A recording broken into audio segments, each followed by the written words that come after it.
Hello, fellow duelists. This is Shadow of the Moon, and today I'm going to be showing you a different Blackwing variant deck profile for you. Since I've been doing the pure Blackwing, I've done the Centaurian Blackwing, I've done the Kalyuga Blackwing, I've done pretty much all the different variants of Blackwings.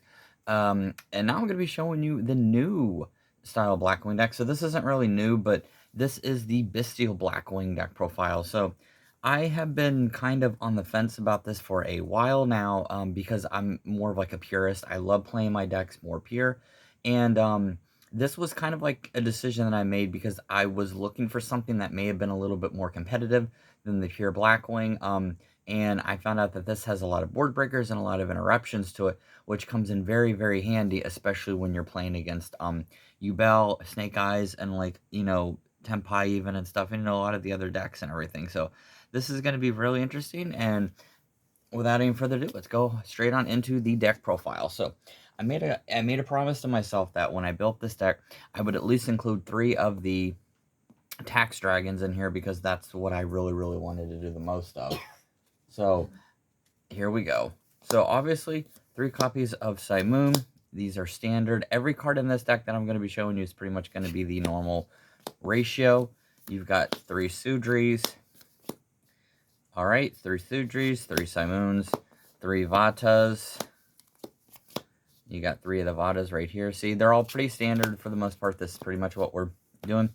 And then obviously 2 of the Shamal. If you wanted to run 3, my recommendation would be just to take out the Gale. I'm having Gale in there because, that's one of my favorite cards. So obviously I could care less if it was in there. But you can take out one of those and add another Shamal if you'd like. So those are the multiples. Now we're going to do the one-ofs. You got Zonda, Zephyros, and Gale. And before we finish, Zonda is a really good card. It's very underrated and very slept on because Zonda allows you to go into the one-card combo that I've posted before on my channel, and even Silent and even Kanak has posted on this before, that this is a really good card because if you brick and you only get a Sudri, with this card, you can still end on multiple interruptions with just the one card using the Zonda.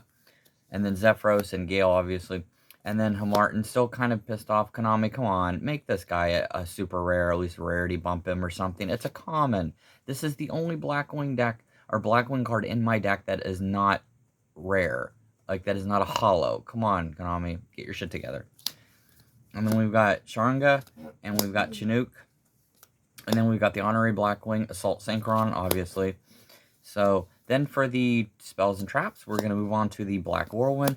2 of them, and then 1 black for the Whirlwind. This is pretty much the only ratio that you're going to need in this build, and pretty much most Blackwing builds. If you're not focusing heavily on like spamming and bringing stuff back from the graveyard, this is probably a really good option just to have the 1.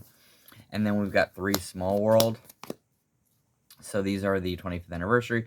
3 Small World is really good because it kind of really helps out the deck and kind of search for what you need by sending a card back. You know how Small World works. It's an easy way to get cards like Droll, get Ash, or if you need to get a combo starter, it's a good way to get a combo starter, especially if you're going to need that and you don't end up drawing into it. Like normally when I'm doing this, 9 times out of 10, I'm either going to get a Sudri or I'm going to try to get a Simoon so I can continue with my combo.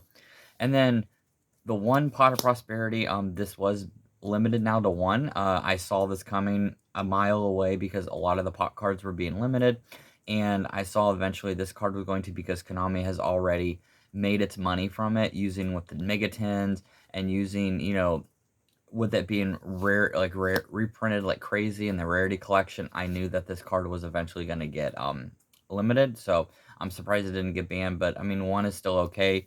It's still pretty useful.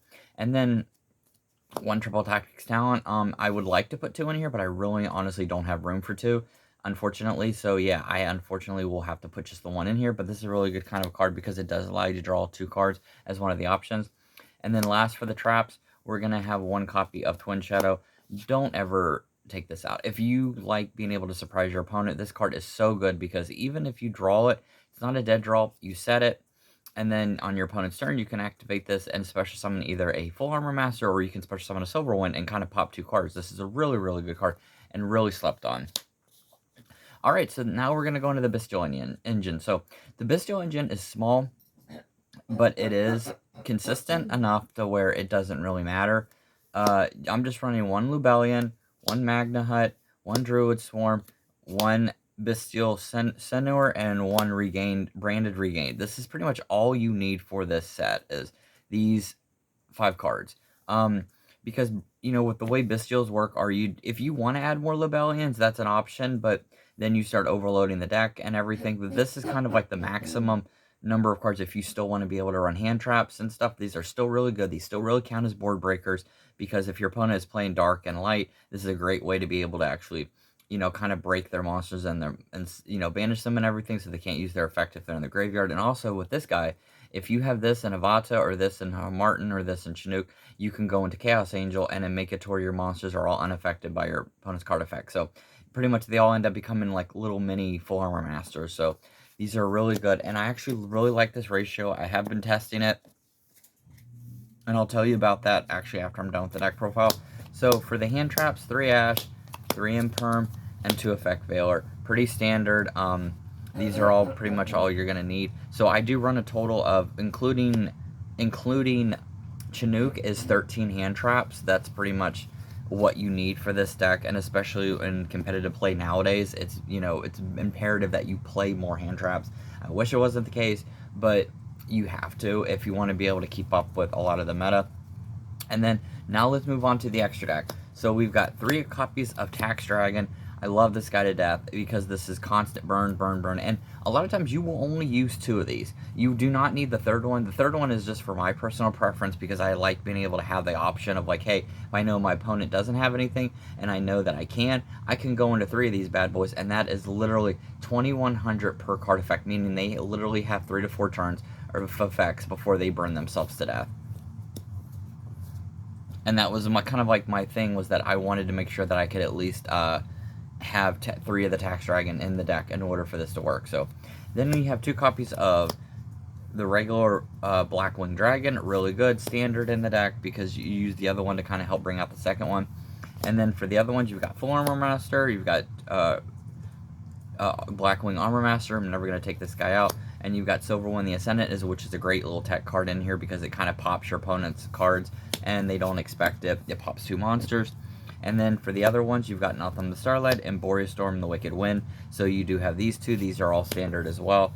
And then for the non-Blackwings, you're going to have Bystial Dissipator, you've got Chaos Angel, and you've got Draco Berserker. So this is what predominantly so I swapped out for Abyss, is basically Draco Berserker, because Draco Berserker, especially going against Yubel, is very, very beneficial. It banishes the card, and also, you know, it also lets it have a double attack, so you can attack again after it destroys a monster. It increases attack by the monster that it, you know, destroyed.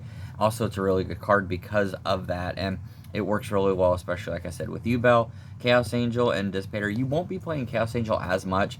This is not a going first card. This is more of a going second, or if you have like a Pot of Prosperity, you draw it. This is one of the cards that you would banish. But, you know, it's still a really good card nonetheless, because you are playing predominantly Synchro. And then we've got SP Little Knight and Wystrix. So you've got, you know, these are the 2 staples. Wystrix is really good because it allows you to, if you get a really funky hand, you can still play into the hand and still play into your field. Also, if you get impermed or effect veilered or ashed or whatever at a certain time, it helps you go into maybe a different route of a play. And SP Little Knight, obviously, because of the standard, you know, banishment and everything. So with that being said, the only thing that's different is, instead of Red Hot Abyss, this is going to be your other card that you're going to have on the field. So when your opponent, you pass it to your opponent and you set up your entire field, it's going to pretty much be Dissipator, 2 full arm, or 1 Dissipator, 2 Assault Dragons, or 3, and then a full Armor Master with Chinook in the grave, or not Chinook in the grave, and Stronger in the grave, and Chinook in hand.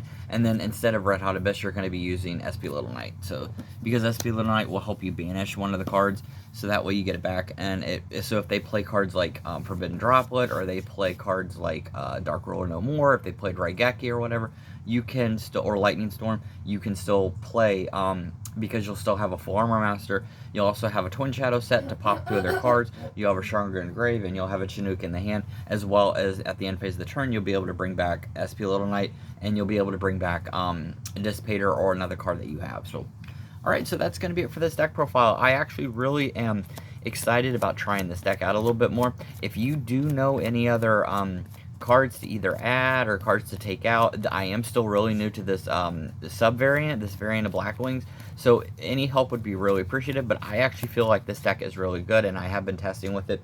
It is a little bit more complex than the standard Blackwing deck that you have if you're playing pure Blackwings, because you're also using another archetype to kind of launch yourself and help in some of the plays that you have. But honestly, I really do like it, and I'm probably going to keep playing with it for a little bit.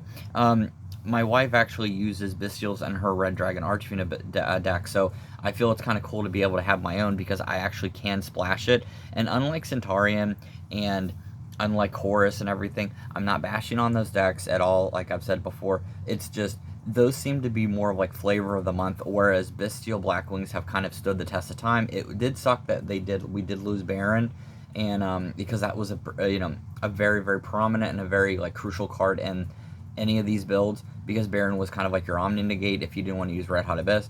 But what we did forget, we did end up being able to have more board breakers, which the deck still does really good, and it has topped. It's topped regionals, it's topped, it tops locals. This variant is very, very competitive.